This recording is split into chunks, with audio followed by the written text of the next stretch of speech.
Assalamualaikum warahmatullahi wabarakatuh. Hello everyone, welcome back to our academic reading classes. Today we will learn more about academic reading. Kemarin kita sudah membahas tentang introducing about academic reading itself. But now, let's start for the next topic. Topik hari ini adalah mengenai genre best reading. Bentuk apa saja sih ya di sini di dalam academic reading? Genre ya. Genrenya apa saja? Ya. It can be a research articles, textbooks, abstract, or maybe a review. Okay? Are you ready? Okay, then let's start. Nah, di sini ada learning objective-nya, di mana kita akan mengerti ya, memahami definitions or konsep apa itu genre best reading. Nah, lalu kalian juga akan diberi ya pemahaman tentang apa sih bedanya antara research article, textbook, abstrak, dan lain-lain ya. Dimana nanti dengan mengetahui genre dari setiap bentuk material, kalian akan bisa mengidentifikasi, menganalisis perbedaan dari masing-masing academic reading text tersebut. Ya, di sini And do you know? Ya, apakah kamu tahu? Nah, berdasarkan dari beberapa research ya, di sini according to Moonman and Ram stated that although much of the research has been carried out on teaching reading, nah tetapi no theories exist which suspicions describe and explain how people accomplish the complete task of reading real world text. Nah, masih belum ada research yang menunjukkan adanya ya di sini complete task dalam reading real words text-nya. Nah, di mana dalam mengajar reading comprehensions ya, sangat penting sekali that teacher have clarity. Ya, clarity atau kejelasan tentang academic reading materials yang digunakannya itu sendiri ya.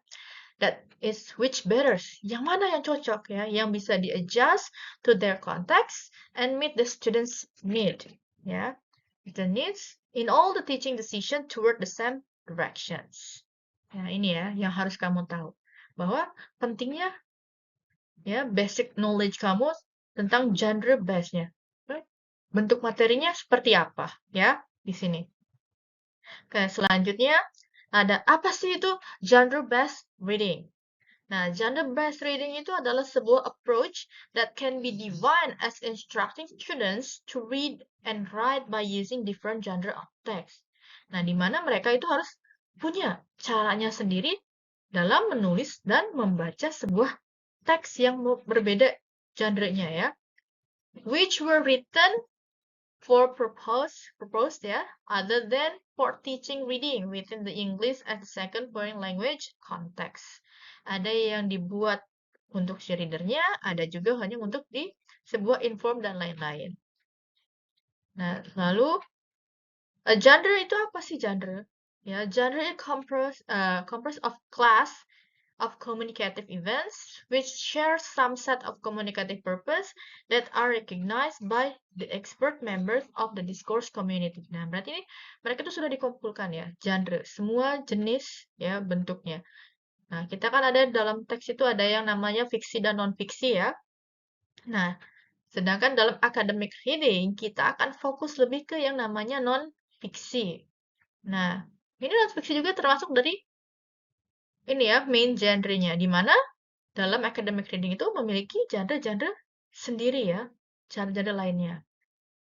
Nah, di mana the influence of genre on text processing and comprehension that was analyzed dalam bagaimana ya pengetahuan kamu dan your familiarity with the content dengan isinya dan bahasanya yang akan mempengaruhi bagaimana kamu memahami isi teks dari berbagai genre. Nah, selanjutnya di sini ada this approach involves reading text, recognizing, predicting, and recalling pattern at its tantrum and graphology, lexion, grammar, and discourse ya. Jadi bagaimana kamu memahami atau tahu perbedaan dari genre-genre atau teks-teks yang kamu baca. Kamu bisa memprediksi ya, pattern-nya juga mencari tahu seperti apa. Nah, lexion atau grammar-nya atau style-nya saat membuat teks tersebut. Ya, learning to read equals reading to learn. Berarti kamu learning to read, belajar untuk membaca, dan kamu membaca untuk belajar. Semuanya berkesinambungan ya di sini. Lalu di sini ada link between genre based ya, di sini approach and reading. Masih hubungannya ya antara GBA-nya dengan reading. Di mana GBA is not a new approach, it has been introduced and enforced in Indonesia since school-based curriculum. Sejak kurikulum school-based curriculum ya, dan masih digunakan sampai sekarang ya, terutama semenjak kurikulum 2013 ya. Dan di kurikulum yang terbaru juga, kurikulum Merdeka masih menggunakan GBA-nya. Nah, the model of genre-based approach has 4 stages. Ada 4 stages. Nah, ada BKOF ya, building knowledge of the field, or MOT, modeling of the text, GCOT, joint construction of the text, and ICOT, yaitu independent construction of the text. Nah, yang bisa diakomodasi melalui scientific approach. Semuanya ya, building knowledge. Jadi, pemahaman kamu ya, tergantung dari field-nya. Nah, kalau kita kan pendidikan, berarti kita akan membahas tentang pemahaman kamu dalam pendidikan, semua ya. Atau MOT ya, modeling of the text. Nah, ada modelingnya sebagai base-nya. GCOT, joint construction of the text. Nah, ini ada misal gabungan dari berbagai teksnya ya, membuat suatu struktur yang baru. Misalnya ya, ICOT, independent constructions of the text. Nah, bagaimana sebuah independent? Independent apa? Berdiri sendiri. Oke. GBA is a good approach to increase the students' reading comprehension in terms of skimming. Nah, students' activeness in teaching and learning process improve significantly through the use of GBA. Nah, kita dilihat di sini, menggunakan skimming. Kita sudah belajar yang namanya skimming dan scanning. Salah satu strategi membaca ya.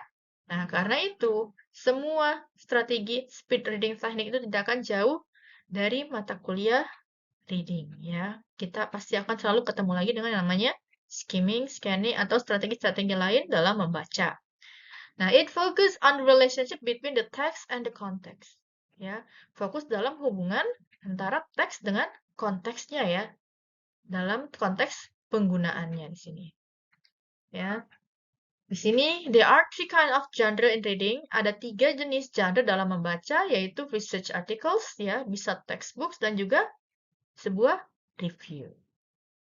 Kita akan bahas secara mendalam, terpisah ya. Oke, di sini ada yang namanya research articles. One of the genre, research article atau research paper, skripsi kamu, thesis kamu ya, yang ditulis, text reporting on investigation, dalam penelitian yang dibuat oleh seorang researchers ya.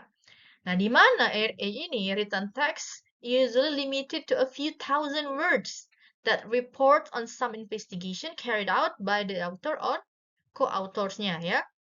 Boleh autornya sendiri atau bisa lebih dari satu orang. Ya, di sini yang berisi laporan penelitian kamu. Ini namanya research article. Ada yang research article yang secara pendek, ya kan, 1-2 lembar, atau bisa berupa jurnal, ya kan, jurnal artikel, atau bisa bentuknya langsung thesis, ya, langsung bisa beratus-ratus lembar. It will usually relate the findings within it those of others and may also examine issues of theory and or methodology. Ya, bisa banyak metode yang findingsnya ya.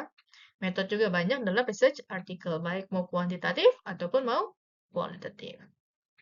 It is to appear or has appeared in our search journal or less typically katanya in edited book-length collection of papers.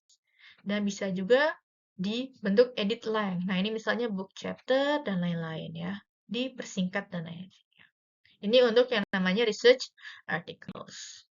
Nah, di mana research article juga is taken to cover the reporting of research activities. Ada juga misalnya report dari hasil aktivitas ya, misalnya research aktivitas penelitian ya. Nah, dalam bentuknya research article di sini bentuknya seperti ini ya, penulisannya. Ada introduction, ada prosedurnya, ada discussions ya, seperti jam pasir ya bentuknya di sini. The hourglass has a wide top and bottom ya di sini. Ini yang namanya general. Masuk ke khusus ya di sini sudah. Nah, terakhir di sini conclusionnya. Ya, lebih general lagi ya kan di sini. General, particular, particular tuh general lagi. There are three version of RA ya. Ada yang namanya experimental RA, ada logical argument, ada juga essay style. Tergantung kamu mau pakai seperti apa stylenya penulisan RA kamu. Ya, itu untuk RA. Nah, sekarang kita masuk ke yang namanya textbooks.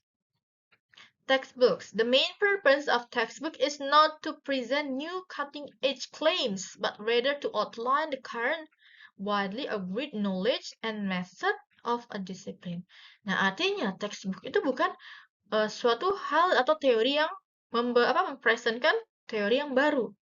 Nah, tapi kita akan men-outline kembali ya teori yang ada sekarang yang sudah disetujui atau sudah digunakan ya dalam mengajar ya, belajar mengajar.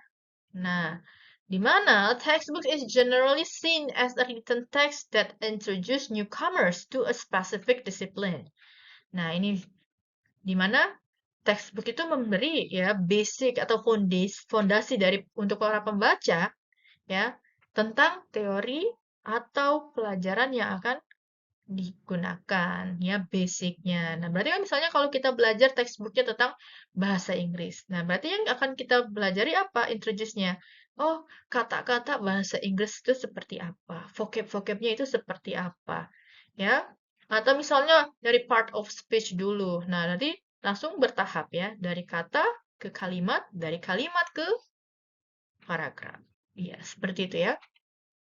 Ya, lalu textbook discipline-based knowledge and display a somewhat unequal writer-reader relationship, with the writer as the specialist and the reader as the non-initiated apprentice ya di sini in discipline, or the writer as the transmitter. Nah, berarti di sini antara hubungan ya textbook dengan si pembacanya.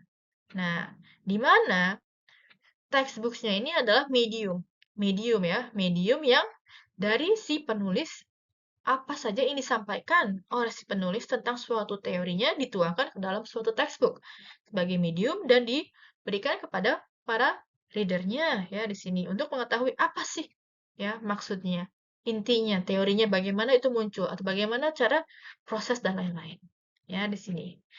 Textbooks as a genre is the way authors try to order variations, different perspective, and even controversy in the field, in the attempt to iron this out a voice of authority. Nah, kemungkinan juga ada beberapa teori ya yang kemungkinan punya sama tujuannya ya, fokusnya dan lain-lain.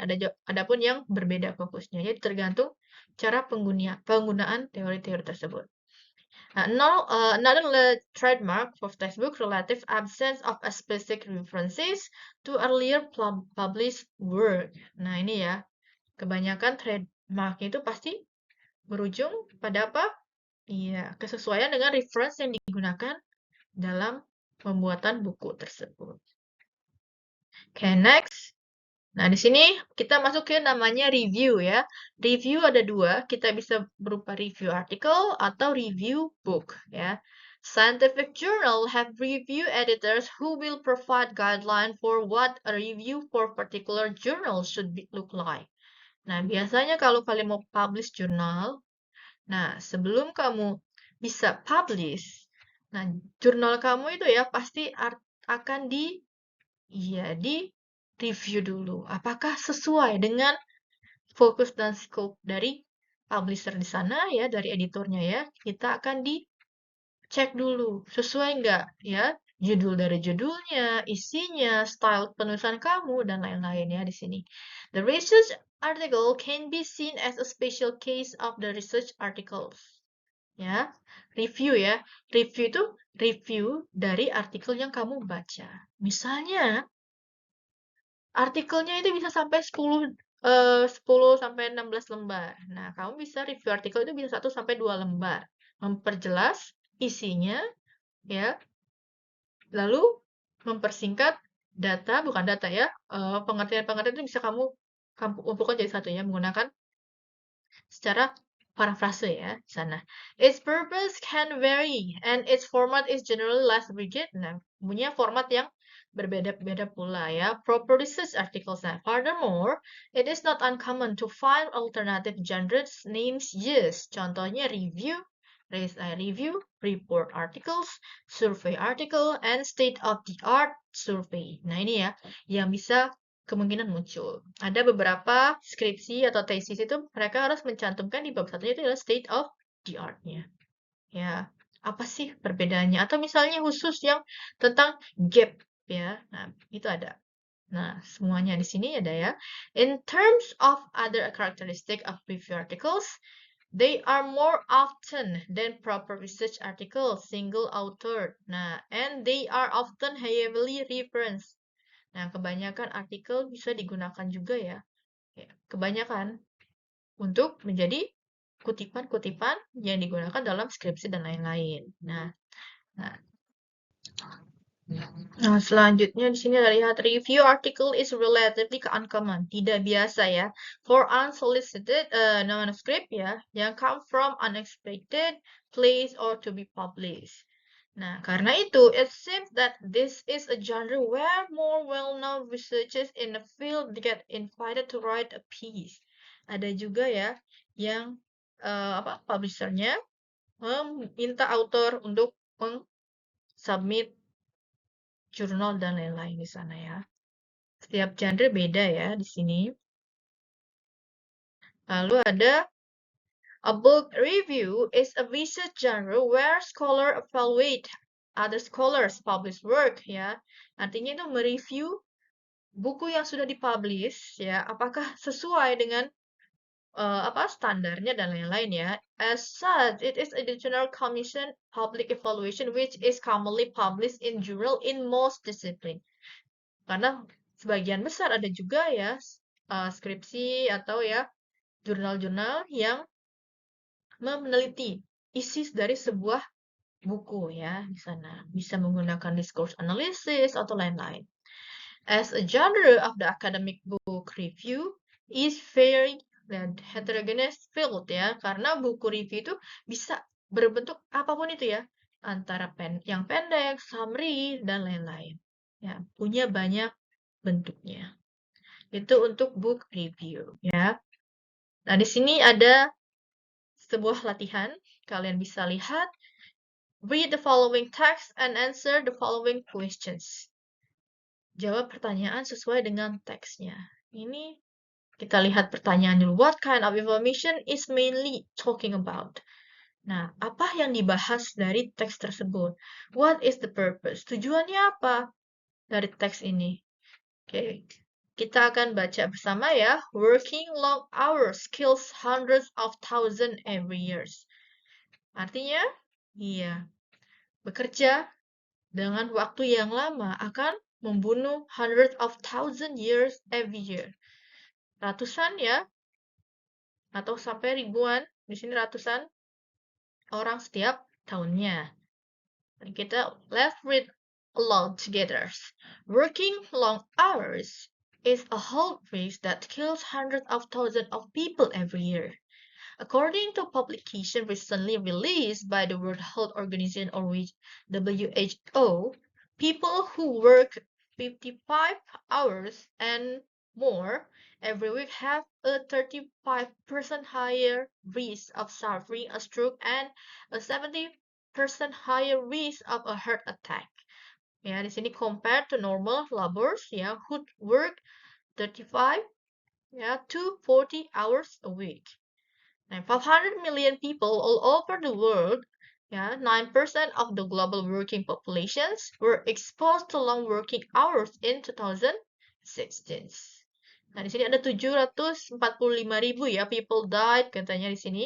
A 30% increase since tahun 2000 ya, in the last 2 decades. Stress-related heart disease rose by 43% and stroke increased by 19%. Terutama dalam middle-aged men, were the group hardest hit by overworking, katanya di sini ya. While workers in the Southeast Asia and the Western Pacific region were most at risk, workers in Europe suffered the least. Nah, kata WHO-nya bilang di sini reportnya stated that health dangers were caused but not only by psychological stress, but also by bad living habits like smoking, a bad diet, lack of sleep, and alcohol abuse. The study focused on the period before the COVID-19 pandemic engulfed the world, katanya. Sebelum COVID ya, the lockdowns during the 2020 sampai 2021 increased the work at home by 10%. As a result, there were no clear boundaries between work and private life. Workers suffer from a higher stress level because they were not sure if they could keep their job. Nah, in its publication, WHO-nya bilang officials recommend measures to improve the health workers, including labor standard on working time. Nah, yang dibahas ini tentangnya apa? Iya, membahas tentang bahaya bekerja terlalu lama ya. Tujuannya apa? Memberitahu para pembaca ya konsekuensinya dalam jika kitanya melakukan bekerja secara berlebih ya. Ini, how does the authors attempt to support their claim? Bagaimana si author bisa support klaimnya bahwa overworking itu akan berbahaya? Nah, dengan memberikan evidence ya berupa sini ya, ada 35% higher risk of suffering. Nah, ini ya data-datanya berupa angka persen dari hasil survei dan lain-lain ya di sini. Nah, ini yang dibentuk short articles ya. Nah, dari sini ya kalian bisa juga membuat. Ini misalnya nah, di sini kan kalau artikel aslinya ya bisa ada metodologinya apa metodenya. Oh, di sini bilangnya survei dan lain-lain. Nah, ini sebuah review ya. Review articles. Ya, nanti tugas kalian sama di pertemuan-pertemuan selanjutnya pasti ada yang namanya mereview sebuah journal, ya. Karena hasil review kamu ini bisa kamu gunakan ya, skill kamu mereview ini bisa kalian gunakan saat membuat thesis kamu nanti, ya. Okay, next about the assignment ya. Tugas untuk hybrid class yaitu membuat summary tentang materi hari ini, yaitu tentang gender-based gender-based learning materials-nya ya. Apa saja gender-based itu apa? Ya, apa saja di sana. Lalu kalian bisa ceritakan kembali ya tentang topik hari ini. Minimal 5 menit ya, sama bentuknya portrait kemarin. Di-upload di LinkedIn, jangan lupa linknya kamu submit melalui GCR. Deadline-nya yaitu tanggal 18 Oktober 2025. Oke? Nah, ini ada reference-nya, bisa kalian lihat. Kita menggunakan dari ini ya, Advanced Reading Power. Ada comedic words. Nah, ini kita akan gunakan nanti saat materi academic words ya, dan lain-lain. Kalian bisa cari di sini, bisa nih, genre basis pakai ini ya. Dari Digiasa. Ya. Okay, that's all for today's lesson. Remember to keep practicing and analyzing a text, and you need to keep reading to improve your comprehensions. Okay, then see you in the next meeting.